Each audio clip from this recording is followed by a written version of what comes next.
యోహాను బాప్తిస్మకుడు దేవుని ప్రత్యేకమైన సేవకుడు. అతను పుట్టకముందే దేవుడు అతని గురించి ఒక ప్రణాళిక ఉంచాడు. యోహాను తండ్రి జకర్యా, తల్లి ఎలిజబెత్. వారు వృద్ధులు, పిల్లలు లేనివారు.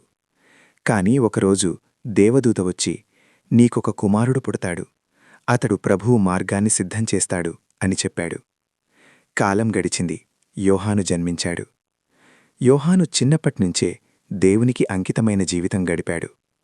అతను అడవుల్లో జీవిస్తూ సాదాసీదా ఆహారం తింటూ దేవుని కోసం సిద్ధమయ్యాడు. పెద్దవాడైన తర్వాత అతను ప్రజల మధ్యకు వచ్చాడు. అతను బలంగా ప్రకటించాడు, పశ్చాత్తాపపడండి, మీ పాపాల నుండి తిరిగిరండి. అనేకమంది అతని మాటలు విని మారిపోయారు.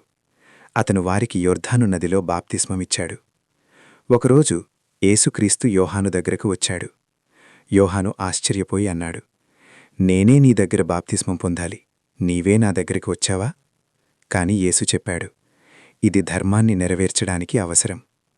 అప్పుడు యోహాను యేసుకు బాప్తిస్మమిచ్చాడు. అప్పుడు ఆకాశం తెరుచుకుంది. పవిత్రాత్మ పావురంలా దిగింది. దేవుని స్వరం వినిపించింది, ఇతనే నా ప్రియకుమారుడు. యోహాను ధైర్యంగా నిజం చెప్పే వ్యక్తి. రాజు చేసిన తప్పును కూడా భయపడకుండా చెప్పాడు. దాంతో రాజు కోపంతో యోహానును జైలులో పెట్టించాడు. చివరికి యోహాను తన ప్రాణం కోల్పోయాడు. కాని తన విశ్వాసాన్ని ఎప్పుడూ వదల్లేదు. నిజం చెప్పడానికి ధైర్యం కావాలి. దేవుని మార్గంలో నడవడానికి త్యాగం అవసరం.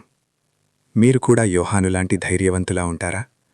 దేవుని మార్గాన్ని అనుసరించడానికి సిద్ధంగా ఉన్నారా?